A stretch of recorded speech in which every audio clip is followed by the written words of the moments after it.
بسم الله الرحمن الرحیم. سلامونه او احترامات مو منئ. خدای تعالی جل جلاله دې وکړي چې روغ او جوړ به یاستئ. الله رب العزت جل جلاله مو روغ جوړ او بریالي لره. د محمدي چینل ته ښه راغلاست. د بریالي ژوند څو رازونه د نورو ویډیوګانو یا نورو برخو لپاره محمدي چینل درسره سبسکرایب کړئ. د بریالي ژوند څو رازونه شپږمه برخه. د بریالي ژوند یو بل راز هنر یعنی کسب او زده کړه ده. هنر یعنی فن، کمال، زده کړه، کسب، مهارت، پیشه او تخنیک. حلال هنر یعنی کار او کسب زده کول او له دې لارې روزي پیدا کول فرض او واجب ده. هنر زده کول د شخصیت لوړوي تر څو چې زیات کمالونه زده کړي او هغومره زیات ستونزې به له منځه یوسي او اساني به رامنځته کړي. په هغه اندازه به له مجبوري خلاص شي او هغه ټولې اړتیاوې به دې پوره شي.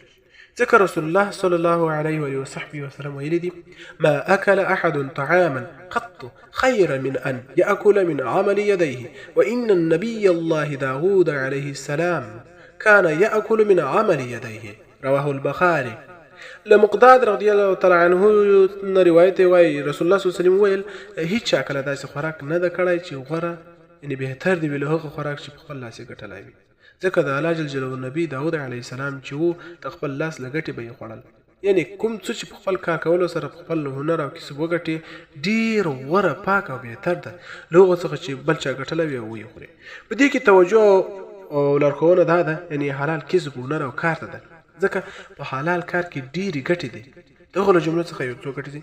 اول، د اجرت یعنی مزدوري په اخیستلو کارګر ته ګټه ترې رسېږي. کله چې بل چاته کار کوي او که د تجارت کار و زیادت په اصلي پیسو یعنی رسلمان راځي، دومره خلکو ته ګټه ترې رسېږي. د هغوی د کالیو، لوښو، خوراکي توکو او داسې نورو اړتیاوې پوره کېږي. همدارنګه هغه څه چې په کوښښ سره ترلاسه کېږي لکه د ونو کرل، د فصلونو او میوو کرلو، ریبلو او اړتیاوې پوره کېږي. دریم، کارګر یعنی مزدور له بیکاري او بېلارۍ او زړه توري څخه پرې مشغولېږي. څلورم، نفس یې ماتېږي، سرکشي او کبر یې کمیږي. پنځم، له سپک سوال کولو سره نورو ته له احتیاج اړ کېدلو څخه خلاصېږي. یعنی د کارګر شرط دا ده چې په دې عقیده به نه وي چې دا رزق او روزي کار او کسب راکوي، بلکې رزق او روزي د الله جل جلاله لوري ده. کار کول د انبیاو سنت ده او تګلاره ده. ځکه داود علیه السلام زغرې جوړولې او خرڅولې به یې او له دې لارې به یې ځان ته روزي او مال پیدا کاوه. خو په کار کې دومره بوختېدل نه دي پکار چې عبادت پرې پاتې شي، بلکې کار په خپل ځای او عبادت په خپل ځای. ځینې وګړي کار کوي خو عبادت ورته پرېږدي چې دا جهالت او ګمراهي ده.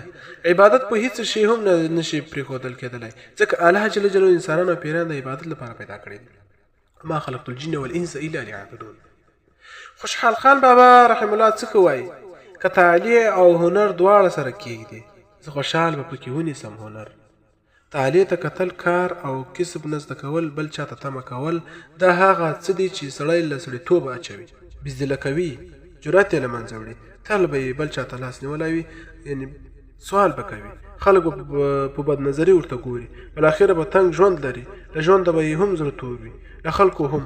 نو الله جل جلاله به هم ترې ناراضه وي. نو هنر زده کول به ځان اړین کړي تر څو له دا ډول مشکلاتو وژغورل شي. په پښتو کې یو متل دی وایي: هنر زده کړه د کندو شاته یې واچوه.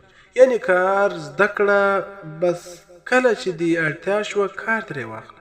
ستونزې به دې حل کړي او ستونزې پرې حل کړه. که نه تاوان خو دې نه ده کړی، نه کوم پیټی ده چې ستړی به دې کړي. د نورو ویډیوګانو لپاره له موږ سره اوسیږئ.